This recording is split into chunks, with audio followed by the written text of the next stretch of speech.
ኦርቶዶክስ ኮርጃ ነው የምትጾመው። አብይ ጾም ኦርቶዶክስ ቤተክርስቲያን ኮርጃ ነው የምትጾመው። ጾመ ሐዋርያትንም ትጾማለች። ይሄም ኮርጃ ነው የምትጾመው። ጾመ ፍልሰታም ራሱ ኮርጃ ነው። እንደገና ዓርብ ረቡዕ ደግሞ ከምን ጋር ይያዛል? ከድነት ጋር ይያዛል። ጾመ ድነት ተብሎ መተርጎሙ በራሱ በጣም የተሳሳተና ፈር የለቀቀ ዓላማ የለሽ መሆኑን የሚያሳይ ነው። ጭብጨባው ደስ ይላል፣ ምኑ ደስ ይላል፣ አመጣጥህ ማረፊያ ግን የለህም። ያው እኔ ሳልሆን ራሷ እግዚአብሔር ይስጣት ራሷ እህታችን ዘርፌ የመሰከረችው ነገር ነው። ሳታስበው መስክረዋለች። እና ለሌሎችም የሚሆነው ምንድን ነው? ባየሁት ነገር እውነቴን ነው የምለው፣ ኦርቶዶክስ ጋር ድንቅ ነገር አለ። ለወይዘሮ ዘርፌ ከበደ አድርሱልኝ እባካችሁ፣ ሼር አድርጋችሁ አድርሱልኝ። እንዴት ስለእመቤታችን ባመሰገንሹ ምስጋና ገንዘብ ትወስጃለሽ? እንዴት ትወስጃለሽ? ነውር እኮ ነው እንዴ! ኃጢአትም አይደል እንዴ? እኛ አልገባን ጨለማ ውስጥ ያለን ተረተሩት ውስጥ ያለን እኛ እንዘምር እንጂ አንቺ ምን ወጣሽ እንዴ? ያኔ ባለማወቅ ተሳስተሽ ባለመረዳት ነው የዘመርሽው።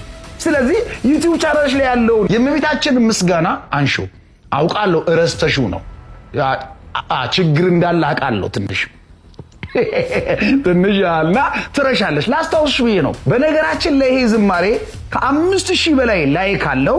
እዛ በላይ ደግሞ ከ1.7 ሚሊዮን በላይ ቪው አለው።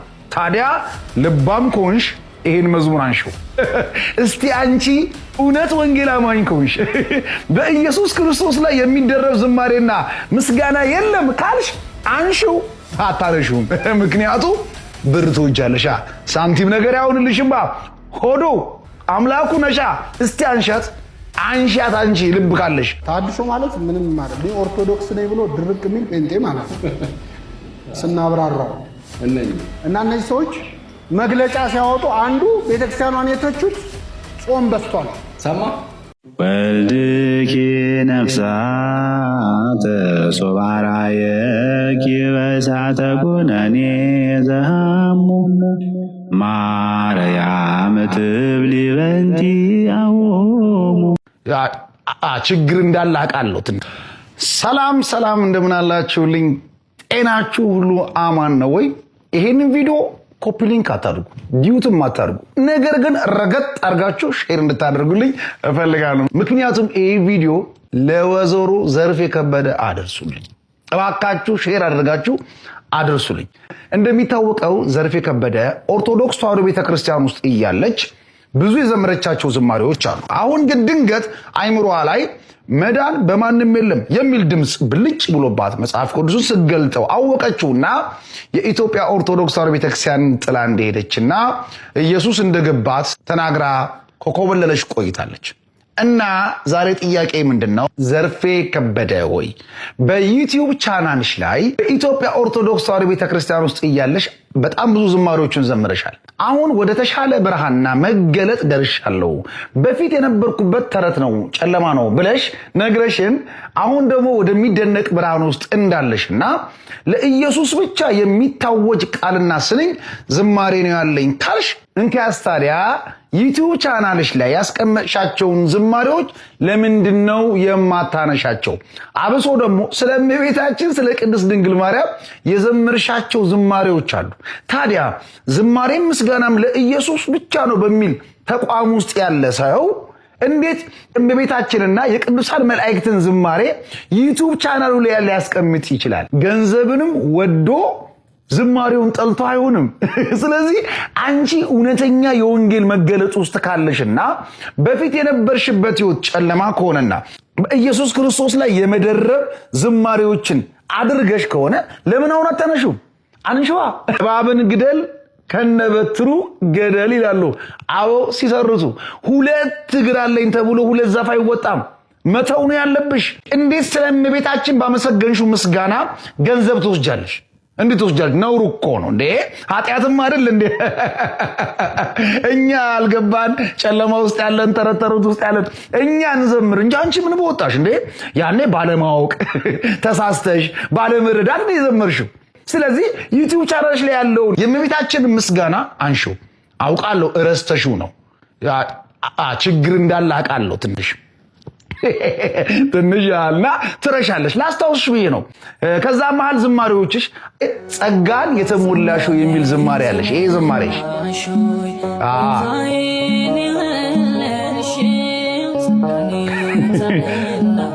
በነገራችን ላይ ይሄ ዝማሬ ከ5000 በላይ ላይክ አለው። እዛ በላይ ደግሞ ከ1.7 ሚሊዮን በላይ ቪው አለው። ታዲያ ልባም ከሆንሽ ይሄን መዝሙር አንሺው። እስቲ አንቺ እውነት ወንጌል አማኝ ከሆንሽ በኢየሱስ ክርስቶስ ላይ የሚደረብ ዝማሬና ምስጋና የለም ካልሽ አንሺው፣ አታረሹም። ምክንያቱም ብር ትወጃለሻ፣ ሳንቲም ነገር ያውንልሽማ፣ ሆዶ አምላኩ ነሻ። እስቲ አንሻት፣ አንሻት። አንቺ ልብ ካለሽ ገንዘቧን ትወስጃለሽ የዩቲዩብሽን። ነገር ግን አረ ነውር ነው፣ ሼም ነው። አንሻ። ሁለተኛ ብዙዎቻችን የምንወደው ምስጋና ይታዘዛት ነበር ያገለግላት። ይሄ ዝማሬ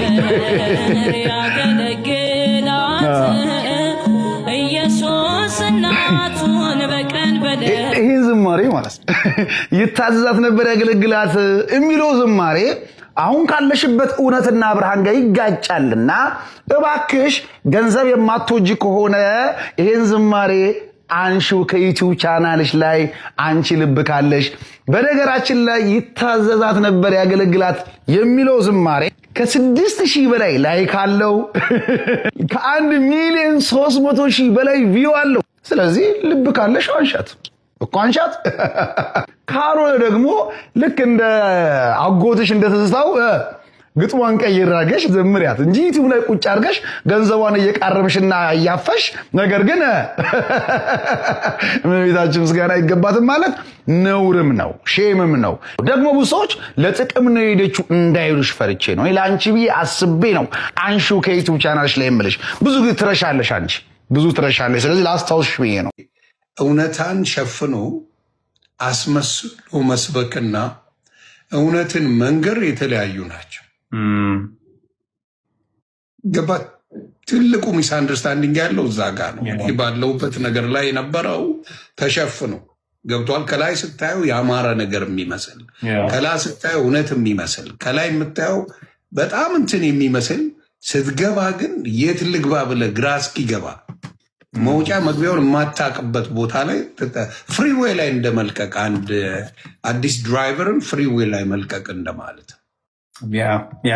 እና እዛም ስትላተም እዚህም ስትላተም እዛም ስትላተም አለ። በቃ ባዶ ትገባለህ እና ጭብጨባው ደስ ይላል፣ ምኑ ደስ ይላል። አመጣጥህ ማረፊያ ግን የለህም። ያው እኔ ሳልሆን ራሷ እግዚአብሔር ይስጣት ራሷ እህታችን ዘርፌ የመሰከረችው ነገር ነው። ሳታስበው መስክረዋለች። እና ለሌሎችም የሚሆነው ምንድን ነው? ባየሁት ነገር እውነቴን ነው የምለው፣ ኦርቶዶክስ ጋር ድንቅ ነገር አለ። ጥያቄ ሲኖር መመለስ የሚመልሱ ወንድሞች አሉ። ይህን ቪዲዮ ለዚህ ታዋቂ ቲክቶከር ማለትም በረከት ተስፋዬ ለሚባለው ወንድማችን ታደርሱልኛላችሁ፣ ሙሉ ትመለከቱልኛላችሁ። በእግዚአብሔር ስም ነው የምጠይቃችሁ። ይሄ ወንድማችንን ሳላደንቀው አላልፍ። ታለንቱ በጣም ነው የሚያስደስተኝ፣ ደስ ይለኛል። ሙስሊሞችን እንኳን አደረሳችሁ ስትል እነሱ ነጠላ አድርገው በተአምር እንኳን አደረሳችሁ አይሉም። አንተ ግን የእነሱን ልብስ ለብሰሃል። ጥሩ ነው። ሙስሊሞች እንኳን አደረሳችሁ፣ ግን እንደዚህ ነው ልል የምችለው እንጂ ልብሳቸው ልለብስ አልችልም። በተአምር መንዙማቸው ልል አልችልም። እነሱም አያደርጉትም፣ እንዲያደርጉትም አልፈልግም ሳያምኑት። አንተ ብዙ አይነት ኮንተንት አለና አንዱን ምረጥ። ከዚህ ግን መጽሐፍ ቅዱሱ ከማምኑ ጋር በማይመች አካሄድ አትጠመዱ። ብርሃን ከጨለማ ጋር ምን ህብረት አለው ይላል። ጽድቅ ከአመፃ ጋር ምን ተካፋይነት አለው ይላል። ወንድማችን ኮንተንት ምንድን ነው? ዘፈን ነው ወይስ መዝሙር ነው ወይ መንፈሳዊ ነው ወይ ጭፈራ ነው? አንዴ ትጨፍራለህ፣ አንዴ ትዘፍናለህ፣ አንዴ ትዘምራለህ፣ አንዴ ትደንሳለህ። የትኛው ነው ኮንተንት? ግራ ስለተጋባው ልክ እንደ አንድ ኦርቶዶክሳዊ ለምሳሌ እኔን ተመልከተኝ። ብሞት አልዘፍንም፣ ብሞት አልጨፍርም። ቀጥ ያልኩ ኦርቶዶክስ ነኝ። አንተስ? ከዘፈንክ ምን ዋጋ አለው? ብርሃን ከጨለማ ጋር ህብረት የለውም። ከዘፈን ጋር ምንም ህብረት የለንም። እኛ ኦርቶዶክስ ኮርጃ ነው የምትጾመው። አብይ ጾም ኦርቶዶክስ ቤተክርስቲያን ኮርጃ ነው የምትጾመው። ጾመ ሐዋርያትንም ትጾማለች። ይሄም ኮርጃ ነው የምትጾመው። ጾመ ፍልሰታም ራሱ ኩረጃ ነው። እንደገና ዓርብ ረቡዕ ደግሞ ከምን ጋር ይያዛል? ከድነት ጋር ይያዛል። ጾመ ድነት ተብሎ መተርጎሙ በራሱ በጣም የተሳሳተና ፈር የለቀቀ ዓላማ የለሽ መሆኑን የሚያሳይ ነው። ገሃድ የሚባለው ደግሞ ተለዋጭ ነው። ረቡዕ ለመብላት እንደ ልብ ማክሰኞ የግድ መጾም አለበት ማለት ነው። ኢትዮጵያውያን የሚጾሙት ጾም ዓላማ የለሽ ጾም። ዙሮ የሚሄዱት ከየት ጋር ነው? መጽሐፍ ቅዱስ ጋር ይሄዳሉ፣ ነቢያት ጋር ይሄዳሉ፣ እነ ሙሴ ጋር ይሄዳሉ፣ ኢየሱስ ጋር ይሄዳሉ፣ እነ ዳዊት ጋር ይሄዳሉ። እዛ ጋር ይሄዳል። ግን እነሱ ሲጾሙ ዓላማ ነበራቸው። እና ታዲያ ከመጽሐፍ ቅዱስ ውጪ ሌላ ከየት መመሪያ ሄድ ነው ልንጾም የምንችለው? አዎ ስንጾም መጽሐፍ ቅዱስ ነው ሪፈር የምናደርገው። ኦርቶዶክስ ታላችሁ እግዚአብሔር ይመስገን በጣም ደህና ነኝ። እነኚህ የተሐድሶ አንጃዎች ናቸው እነሱ ደግሞ ጾም አያስፈልግም፣ ጸሎት አያስፈልግም፣ ስግደት አያስፈልግም፣ ምጽዋት አያስፈልግም ብለው ከቤተክርስቲያን ወጥተው ነገር ግን ቤተክርስቲያን የሚሳደቡ የሚወጠቡጡ ቤተክርስቲያን እንጀራቸው የሆኑላቸው ሰዎች ናቸው። እነኚህን ሰዎች ደግሞ ዲያቆን ሄኖክ ኃይሌ እንዴት እንደገለጻቸውና ከቤተክርስቲያን ምን ፈልገው እንደወጡ ለምን እንደወጡ በደንብ አድርጎ ያስተማረበት ትምህርት አለ፣ ከነሱ ማስረጃ ጭምር ማለት ነው። እሱን ቀጥሎ አሰማቸዋለሁ። እንደተለመደው የትም መንቀሳቀስ አይቻልም። ኦርቶዶክስ ቤተክርስቲያን ጾም ሰልችቷቸው፣ ጸሎት ሰልችቷቸው፣ ቅዳሴው፣ ማህሌቱ፣ ሰዓታቱ በዛ ብለው እንዲልበሽ እንዲያትልበስ፣ እንደዚህ ብላ እንዲያትብላ መባል ታክቷቸው ለምን ዘና ብዬ አልኖርም ብለው ይወጡ ሰዎች አሉ። በጾም ይወጣሉ። በጾም ምክንያት እንደነዚህ አንድ ሰሞን ተሐድሶ የሚባሉ ሰዎች ሰሙ ነበር አይደል? እነኚህ ናቸው ተቋም የነበረ ተሐድሶ ማለት ምንም ማለት ነው። ኦርቶዶክስ ነኝ ብሎ ድርቅ የሚል ጴንጤ ማለት ነው ስናብራራው። እና እነዚህ ሰዎች መግለጫ ሲያወጡ አንዱ ቤተክርስቲያኗን የተቹት ጾም በስቷል፣ ሰማ ጾም በስቷል፣ መቀነስ አለበት። ጉደኞች ጾም በስቷል። የሐዋርያት ጾም መጾም ያለበት 12 ቀን ነው። ስንት ቀን? 12። ለምን? 12 ስለሆኑ ተራቀው ሞተዋል አይደል? በጣም ጥሩ። ሐዋርያት 12 ስለሆኑ ስንት ቀን ይጾማሉ? የነነዌ ጾም ስንት ቀን ነው የሚጾመው? የነነዌ ሕዝብ ስንት ነው? ብዙ ነው። በጣም ያስቃልና ጾም ታክቶት የሚወጣ ሰው አለ። ውስጥም ሆኖ የሚያጉረመርም አለ። የጾም ነገር በዛ ነው። እንደምታውቁት በእኛ ቤተክርስቲያን ከዓመቱ ከግማሽ በላይ እንጾማለን። ወደ 8 ወር እንጾማለን።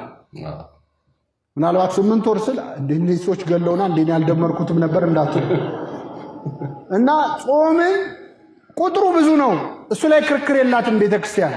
ግን ጾምን የስጋ ረሃብ ነው። እስቲ ጾም በሉ። ጾም የስጋ ረሃብ፣ የነፍስ ጥጋብ። ስለዚህ ቤተክርስቲያን ያበዛችው ረሃብ ሳይሆን ምንድነው? ጥጋብ ነው። ይህችን ቤተክርስቲያን ስለሰጠን ስሙ የተመሰገነ። ብናለቃቀስ ብንንፈራፈር ታጾመናለች። ፈርታን ነው እንጂ ምዕመናን እድሜ ልክ ብንጾም ደስ ይላል። ምክንያቱም አሁን አንድ ሰው ይላል ቅዱስ ዮሐንስ አፈወርቅ፣ አንድ ሰው አንድ ቤት ውስጥ ተቆልፎብህ ለጥቂት ለአንድ ሳምንት ሳትበላ ሳትጠጣ ቆይና ስትወጣ ትልቅ ህንፃ ይሰጣል ቢባል ይስማማል አይስማማም? ይስማማል። አረ እንኳን ህንፃ ኮንዶሚኒየም ይሰጣል ቢባል ይስማማል አይስማማም? ይስማማል። አንጀቱ እስኪጣበቅ ድረስ ምን ይላል? ይጾማል። ምን እያሰበ? ህንፃውን እያሰበ። ህንፃው መንግስተ ሰማያት ለመውረስ ሰው እድሜውን ሙሉ ባይበላ ያዋጣዋል? ያዋጣው? አረ ያዋጣዋል። ያዋጣው። ግን ቤተክርስቲያን እድሜ ልክ ጾሙ ብትለን እንደምናምጥ ስለምታውቅ እያረሳሳች አሁን ተፈታ። ልክ ህፃን ልጅ እችን ጉረስና የመጨረሻ ትላለች አይደል? እንዲህ እንደው ይችን ቤተክርስቲያን ስለሰጠን ስሙ የተመሰገነ ይሁን። እንደሰማችሁ ነው። እነኚህ ሰዎች ያው ተሐድሶ የሚባሉት ባይዘወይ ዲያቆን ሄኖክ ኃይሌ ያብራራው ተሐድሶ የሚባሉት ጾም የሚጾሙት ኦርቶዶክሳውያን ኮረጀው ነው ያሉት ነው። የኮረጅ ደግሞ ከየት ነው አሉ? ከመጽሐፍ ቅዱስ ነው አሉ። ታዲያ ከመጽሐፍ ቅዱስ ውጪ በምን እንመራ? እነርሱ እኮ መጽሐፍ ቅዱስ አያስፈልገንም ብለው ቤተክርስቲያን አዋር መጽሐፍ አያስፈልግንም ብለው ቤተክርስቲያን አያስፈልግም ብለው ወጥተው ግን ደግሞ ቤተክርስቲያን የሚተቹ ሰዎች ናቸው። ከወጣ አይመለከትም። በቃ የራስን አቋም ይዘህ መሄድ ብቻ ነው። ስተትን እንዳለ ይዘህ በራስ መሄድ ነው እንጂ ቤተክርስቲያን የመተቸት አቅምም ሆነ ጉልበቱ፣ እውቀቱ፣ ኃይሉም የላችሁም። ኦሬዲ አንዴ የተጣላችሁ የሉሲፈር አገልጋዮች ሆናችኋል። እንደወደቀው መልአክ ከቤተክርስቲያን ወርቃችሁ ተባራችኋል። ምንፍቅናችሁ መቀጠል ትችላላችሁ። ቤተክርስቲያን ግን የመተቸት አቅም የላቸው። እነዚህ ሰዎች አለባበሳቸው፣ አነጋገራቸው ኦርቶዶክስ ስለሚመስል ብዙ ሰው ስለሚሸወር ነው ይሄን መረጃ ያጋራዋችሁ ማለት ነው። አልጋዬ እንደዚህ ነው። አልጋው እሺ እንደዚህ ነው። አልጋሽ እንዲተኝተሽ የምታየው የመድኃኒዓለምን ስዕል ነው። አንድ ቀና ብዬ መድኃኒዓለምን ያየሁትና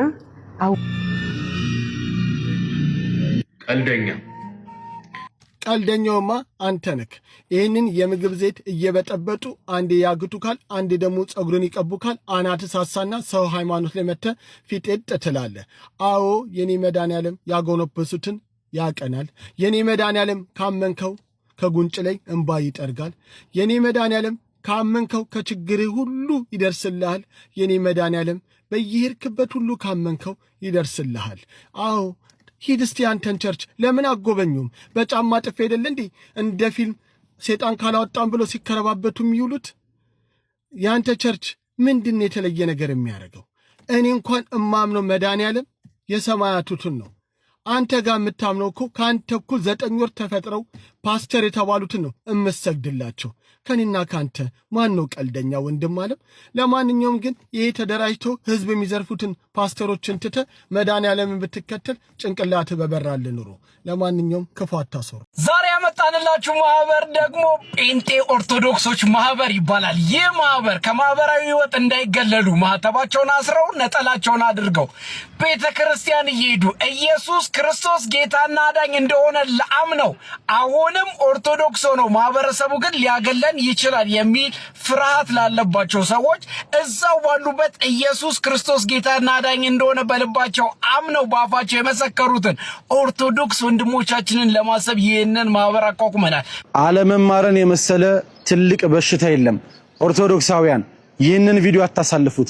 ባለማይተቦች ብቻ ኦርቶዶክሳውያን ብቻ ኮሜንት ላይ ገብታችሁ ኢየሱስ የጌቶች ጌታ ነው እያላችሁ አጥለቅልቁት። ከ30 ጊዜ በላይ ኮፒ ሊንክ ሪፖስት እንደተለመደው እንድታረጉ ጠይቃችኋለሁ። ይህ ሰው ምን እያለ ነው?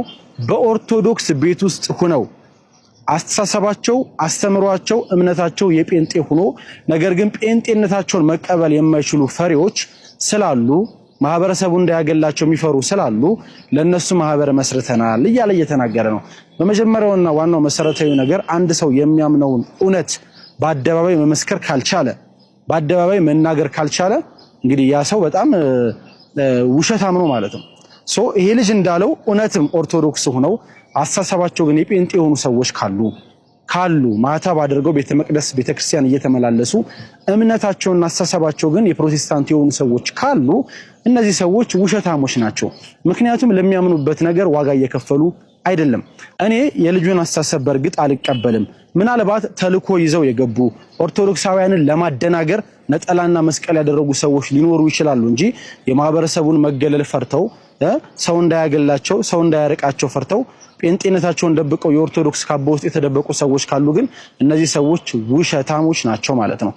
ይሄ ማህበር እንግዲህ ገና ከጅምሩ የውሸታሞች ነው ብለን እንደመድማለን። ወደ ሁለተኛው ነጥብ ስመጣ ግን ኢየሱስ ጌታ ነው የሚለው ቃል አሁንም ዛሬም በፕሮቴስታንቶች ተደጋግሞ ይጮሃል፣ እኛ ኦርቶዶክሳውያንን ለማሸማቀቅ ማለት ነው። ቤተክርስቲያናችን ግን የዘውትር ጸሎቷን በየቀኑ በመታደርስበት ሰዓት የጌቶች ጌታ ብቻ ሳይሆን የጌቶች ጌታ፣ የንጉሶች ንጉስ፣ የአምላኮች አምላክ ብላ ነው የምትገልጸው።